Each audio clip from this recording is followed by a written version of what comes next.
Hello? Welcome!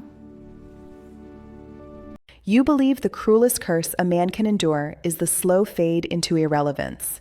The graying temples, the thinning crowd at gatherings, the way conversations shift when you enter a room, as if your presence now carries less weight than it once did. But that is not the deepest wound. The true torment lies elsewhere, in wielding a quiet, immense authority while remaining completely unaware of it, to move through the world like a coiled spring mistaken for dead metal. To be the ancient oak at the heart of the wilderness, roots deep, branches wide, bark etched by lightning and frost, yet see only a withered stump when you look down at yourself. This is the unspoken degradation that haunts the contemporary man of years. You have endured trials that would have crushed softer souls, forged a stillness that carries the gravity of galaxies, and yet you pause at the threshold of your own power. While you hesitate, they notice. Not the brash, clamoring youths who demand the stage with every breath, but the women, particularly those still young enough to remember the exhaustion of all that noise, who have grown tired of the performance. They do not see the surface you present. They feel the undertow you emit, a force that never pleads, a presence that refuses justification, a pull that offers no apology. The magnetism of a seasoned man is never blatant. It is a low-frequency hum. It remains in the room long after you have gone, in the lingering cadence of a deliberate phrase, in the afterimage of eyes that met chaos without blinking. It lives in the way you can claim a space simply by existing within it, without conquest or announcement. Yet countless men past their fourth decade, into their fifth and sixth, have swallowed the cultural poison that their time of being wanted has passed. They accept the narrative that younger women seek only the loud vitality of their own age, rippling muscle, endless digital chatter, the frantic pursuit of likes and fleeting highs. This is a devastating self-betrayal, a denial of everything the years have hammered into you. What many of these women crave, often without being able to name it, is precisely what you have spent a lifetime earning at terrible cost. A steadiness that is not stagnation, a depth that does not drown, a calm that is not surrender. They are reaching for the very qualities you possess, but have been conditioned to undervalue. You have been tempered in crucibles they have only read about in passing, and the evidence of that tempering lies in the marrow of your bones. But you have not learned to deploy it. You have mistaken the marks of survival for defects, the quiet for vacancy, the composure for indifference. Today we tear that falsehood apart.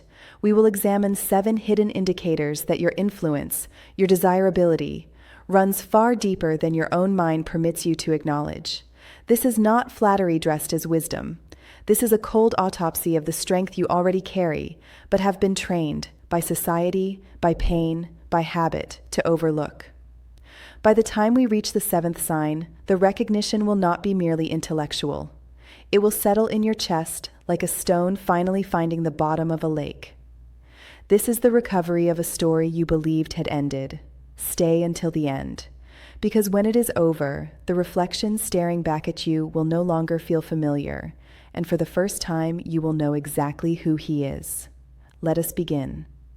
Have you ever stepped into a space and sensed the volume of voices drop? Not into awkward silence, but into something more attentive, as if the room itself inhaled?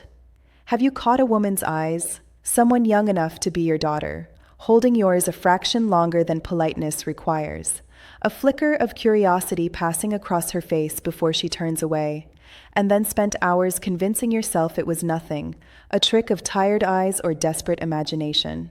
It was not nothing. The issue is not that these moments fail to occur. The issue is that decades of cultural static have blinded you to their meaning. No one ever taught you to read the unspoken dialect of mature masculine presence. And yet you are already fluent. You speak it in the spaces between your words, in the unhurried way you occupy a chair, in the deliberate weight of your attention when you choose to give it. You simply refuse to trust the language. You have been told that value must be advertised, shouted, proven in real time. That is the first great deception, and so we arrive at the first hidden sign. Your silence carries authority, and it unsettles them. We live in an era of relentless noise. Young men have been trained to treat every inner tremor as content, every feeling as a post, every moment of quiet as a failure to perform. In that environment, a man who can sit comfortably in stillness becomes a disruption, not because he is withdrawn or broken, but because his quiet is full. It is the silence of deep water, not an empty vessel. It is the silence of someone who has learned that not every observation requires a voice, not every wound needs witnesses. A woman navigating the exhausting barrage of male performance, constant messaging, exaggerated stories, bids for approval, encounters this and feels the ground shift. She is accustomed to being spoken at, entertained, overwhelmed with words designed to impress. Then she meets you. You enter without announcement. You settle into a space without needing to fill it. You listen as if understanding matters more than being understood. You do not audition for her attention. Within moments, something primal in her registers the difference. You are not competing for dominance in the usual arena. You have stepped outside the game entirely. Your withheld energy becomes a vacuum that pulls curiosity toward it. Imagine the scene clearly: a crowded lounge, late evening. A cluster of men in their 20s and 30s dominate one corner. Voices overlapping, laughter sharp and practiced, arms gesturing wide as they trade stories louder than the last. They are vibrant, restless, hungry for notice. Then you arrive, mid-50s perhaps, no flourish. You move with economy, order a drink, find a place at the bar. You do not scan the room for recognition. You do not reach for your phone to anchor yourself. You simply exist there, fully. To the loud table, you are background. To the woman sitting alone with her thoughts, you have suddenly become the only signal worth receiving. Your silence speaks of battles fought in private, of conclusions reached without applause, of a mind that processes rather than reacts. Her instincts, tuned to detect not brute force but contained strength, mark you immediately. The error you commit is interpreting your own quiet as weakness, as evidence that your fire has gone out. The truth is far sharper. Your silence is sovereignty. It is the pause that gives weight to whatever you choose to say next. It is the unspoken declaration that you have nothing left to prove, because the proof is etched into the way you carry yourself. That kind of quiet is intoxicating to someone drowning in empty sound. She may be showered with compliments daily, but she will lie awake replaying the memory of the man who looked at her, truly saw her, and chose not to speak at all. Your task is not to become louder. It is to stop apologizing for the quiet. When you own it completely, you cease to be another player on the board. You become the board itself. This foundation of silence, however, would ring hollow if the moment you were challenged, you collapsed. If a smile, a light touch, a spark of interest from a striking woman could unravel your composure and reveal the anxious boy beneath. This leads us to the second, perhaps more decisive sign. You are not enslaved by beauty, and that ignites them. Most men, especially the young, encounter feminine radiance and surrender immediately. Their pulse quickens, their voice tightens, their posture shifts into subtle supplication. They laugh at unfunny lines, they agree too quickly. They elevate the woman to a height that forces them to look up from their knees, and any woman with even moderate awareness feels the shift. She may accept the attention, may even enjoy it briefly, but something inside her cools. Desire is not kindled by worship. It is kindled by equilibrium, by the presence of a man who registers beauty without being owned by it. The mechanism is mercilessly clear. Whatever you place above yourself controls you. If you exalt a younger woman simply because time has been generous to her skin and form, you hand over every lesson the years have carved into you. You announce without meaning to that your worth hinges on her notice. A man who is dazzled reveals an unhealed hunger. He shows that the old fears of rejection still govern him. But you have walked through enough fires to know a deeper truth. A woman can be breathtaking and still not be the axis around which your world turns. She can stir fierce want and still not automatically deserve access to your center. This is not arrogance. It is discernment. The ancients spoke of a clarity that is undisturbed by surface brilliance, a judgment that sees clearly rather than reacts blindly. The dazzled man may be entertaining, may be eager, but he will never be magnetic. Picture it: an art gallery, opening night. A woman in her late 20s glides through the crowd, drawing orbits of attention. Younger men stiffen when she nears, their conversation turning performative. She joins your small circle. You acknowledge her with a calm nod. You listen to her thoughts on the paintings. You respond with substance, not flattery. You notice her beauty, but you do not orbit it. Inside her, something electric and unfamiliar stirs. She is used to predictable admiration, to men trading their dignity for proximity. You offer none of that currency. You offer presence, steady, unapologetic. You desire without depending. You appreciate without auditioning. The dynamic inverts. She begins, almost without realizing, to seek your approval, to measure herself against the quiet standard you project. Because you have silently declared, I am not here to pursue. I am here to select. We have traced two currents, the silence that draws, the steadiness that disrupts. Beneath them runs a deeper river, one that does not merely attract but anchors. The third sign. Your wounds have become your strength, and that consumes them. I do not mean the visible marks you recount over drinks, the old knee injury, the faded tattoo. I mean the invisible architecture of loss, the betrayals that hollowed you, the ambitions that died quietly, the nights you sat alone with the wreckage of who you thought you would be. These are not blemishes. They are the evidence of refinement. They show in the unflinching calm of your eyes when chaos erupts, in your ability to hear another's pain without needing to compete with it or solve it instantly. A younger woman may first notice symmetry or vitality, but she becomes bound to the man who has been broken and rebuilt himself.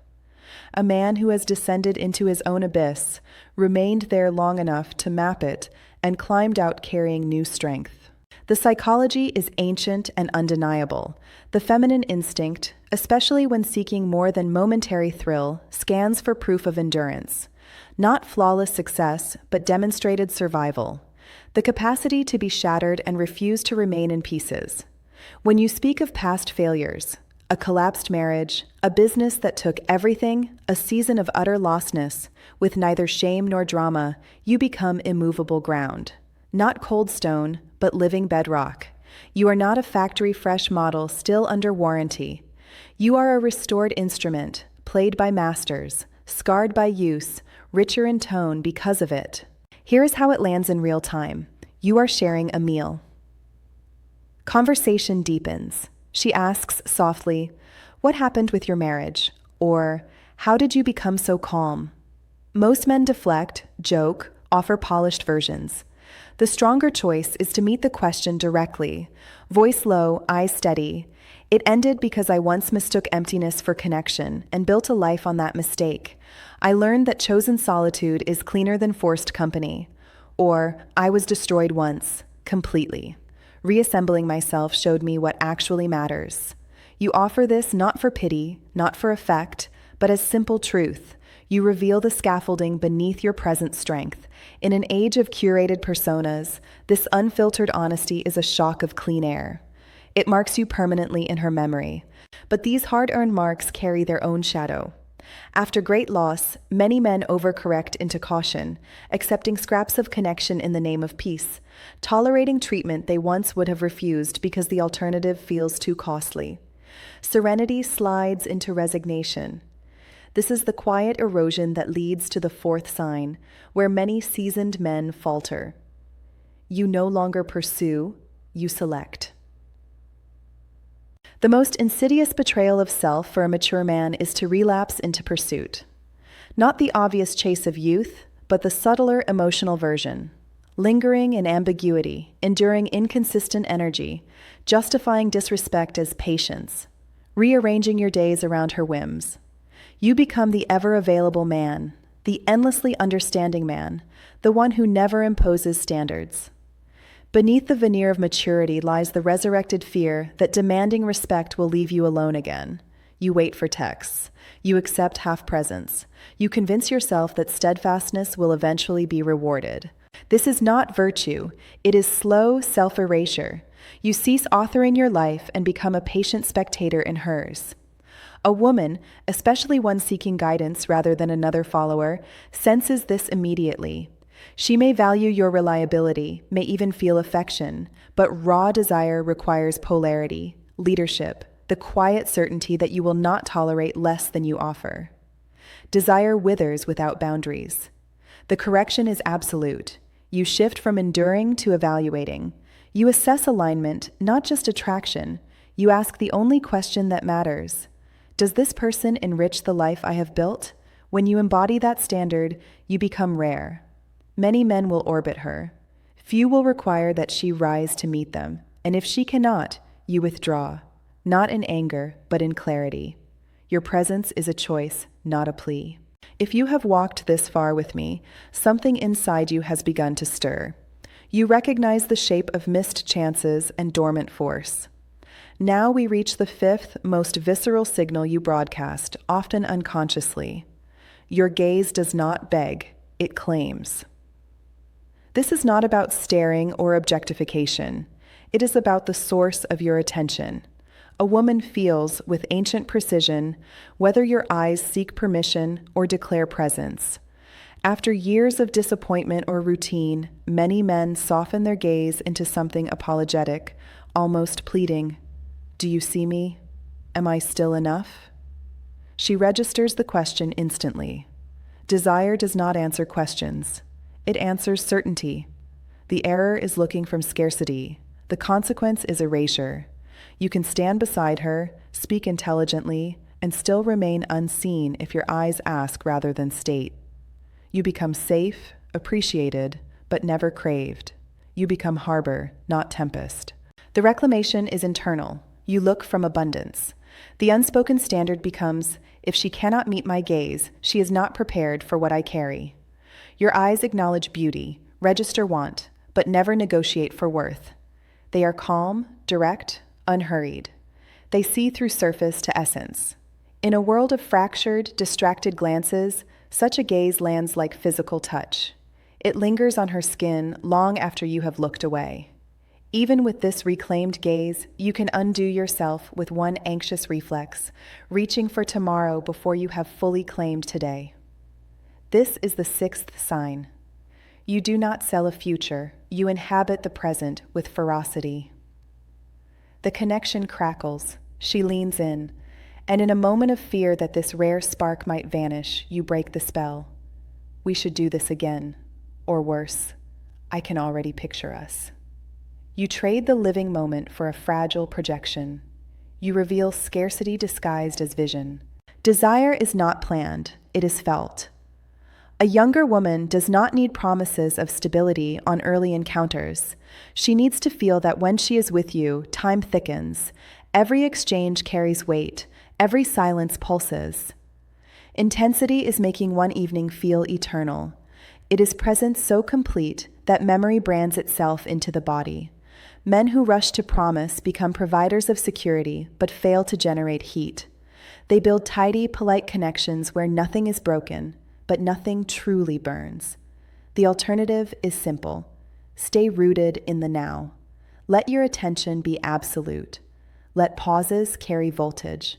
Provoke sensation rather than describe it. Become not a plan, but an event. Bodies remember events long after calendars forget. We have reached the final boundary, the seventh and most dangerous sign. Your detachment is both blade and balm. Nothing unsettles a woman accustomed to being the center of male gravity more than a man who desires her fiercely, yet does not require her for his completeness. This is not indifference. It is freedom earned through loss. It is the knowledge, carved by experience, that love given without self-preservation becomes self-betrayal. Authentic detachment says, I can connect deeply, but I can also walk away whole. The error is mistaking endurance for devotion, staying where value is not returned, teaching through tolerance that your presence is negotiable. You become dependable, but replaceable. The correction is quiet, but absolute. You remain because you choose to, moment by moment, never because you fear the alternative. This is not threat. It is truth lived in the bones. You can no longer claim ignorance. You have seen the 7 markers, the commanding silence, the unshaken center, the strength forged in breaking, the sovereign act of selection, the claiming gaze, the ferocious present, the liberated detachment. These are not tactics to mimic. They are realities you already embody but have been taught to deny. If you return now to pleading, accommodating, waiting, you are no longer a casualty of time. You are a willing participant in your own diminishment. When detachment is rooted in clarity rather than fear, it becomes not isolation, but refinement. It becomes the deep, steady resonance of a man who has survived the worst and discovered he is enough. That resonance draws only those worthy of it, women who seek not a savior or servant, but an equal who chose himself first. The forest is loud with howling and fleeting motion, but the ancient oak, scarred, rooted, silent, knows a truth the predators never grasp. Real power is not in the chase. It is in the immovable fact of standing, season after season, exactly where you are. Now go look in the mirror. See what was never lost. Word count, 3798.